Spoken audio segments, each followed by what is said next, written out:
Şərruli İsfəndiyar da bəzən görsən ki, o günü baxıram müsahibəsinə, mən o müsahibəsinə baxmamışam. 6-cı gün o müsahibəyə rahat şəkildə baxıb, bütün mən ondan tezisləri çıxardacağım, onun dediyi şeylə. Ondan sonra mən onunla müsahibəsini müzakirə eləyəcəm burada. O da deyir ki, imkanım olsa məscidləri söküb gedib məktəb tikərəm, qardaş. Niyə sənin imkanın olanda sən məscidi söyməlisən ki?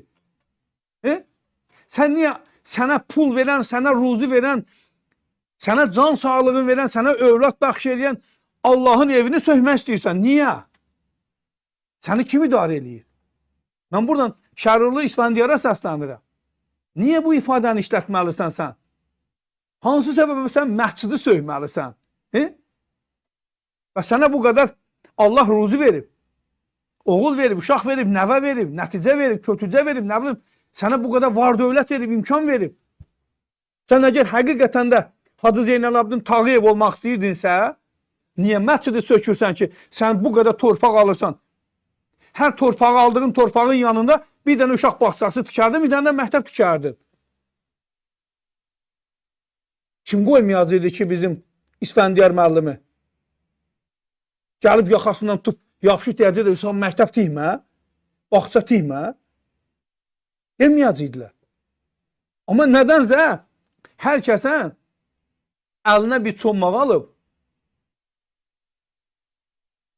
əstağfurullah, çumur Allahın üstünə. Mən Allahın evini sökəcəm. Niyə, qardaş? Axı, sən onun hesabına varsan. Ay İsfəndiyar müəllim, müsahibən səmimidir. Çox ciddi şeylərdən də danışıbsan. Bunu mən müzakirə eləyəcəm öz efirimdə. Çox ciddi şeylərdən danışıbsan sən. Sən bugün Azərbaycan siyasətində, o mənim bir qardaşımın bir qəşəng sözü var. Deyirsə, Azərbaycan siyasətində bulunan siyasətçilərdən daha çox səmimi oldu bu şeydə, müsahibəndə sən. Amma sən niyə hücumu Allaha eləyirsən? Əgər sənin nəvən, sənin sözüyə baxmır, səni işi dağıdırsa, səni sökürlər, səni yeyirlərsə, sən bir çön arxava bax gör. Harada səhvlər edirsən? Ki, səni sökürlər. Ola bilər ki, elə bir vaxt gələr ki, Şərruli İsfəndiyar bir tikə çörəyə möhtac olar. Və heç kəs sənin arxanca rəhmət deməyəcək, hər kəs səni lənətləyəcək. Çünki sən məscidi söymək istəyirsən, maraqlıdır, Allahın evini söymək istəyirsən sən. Hər şeyi yaradan, bütün dünyanı yaradan, xalq eləyən və səni yaradan Allahın evini söymək istəyirsən. Bir daha deyirəm, bundan sonra o fikrə düşmə. İsfəndiyar müəllim, o fikirdən uzaq dur. Bundan sonra sökəcəksənsə, tikdiyin binalardan birini sök, yerinə məktəb tik. Və elan elə, sıx reklam elə, səmimi şəkildə. Deyən ki, ay millət, mən bu binadan qazanacaqdım 10 milyon, qazanmıram. Bunun əvəzdən məktəb tikirəm ki, mənim həmvətənlərim burada təhsil alsın. Sən məscidi söymə. Sən Azərbaycan Dövlət Universitetində, pedaqojidə, mühəndislikdə oxuyan uşaqları, kasıb balalarını göndər Avropada oxutur ginən. Məscidi söymə. Sən yetimə, yüsürmə dayaq ol.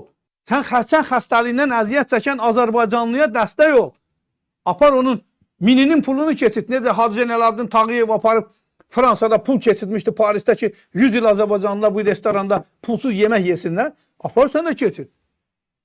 Apar keçit, təbibə elan elə ki, mən təbibə 1 milyon pul keçitdim. Dializ xəstələrinə yardım üçün. Apar 10 milyon keçit ki, talasemiya xəstələrindən əziyyət çəkən uşaqların adına. Deyəm, mən burada 10 dənə uşağın müalicəsini boynuma götürdüm. Amma sən bunları eləmirsən. İsfəndiyar müəllim, durursan deyəcəksən ki, mən imkanım olsa məscidi söküb məktəb tikərəm. İndi sən də bu cəmaat alqışlayır. Sən İsfəndiyar müəllim yaman dedi ha. Məscidi söküb yerinə məktəb tikəcək. Gör, bu adam bizi necə düşünür? Dedim ki, düşünən adam məscidi sökməz. Öz binasının yerində məktəb tikər. Allahın ona verdiyi ruzidən pay verər. Verə bilmirsənsə, tikə bilmirsənsə, bu sözü də dilovacaya gətirməyəsən. Yanlış bir şeydir bu.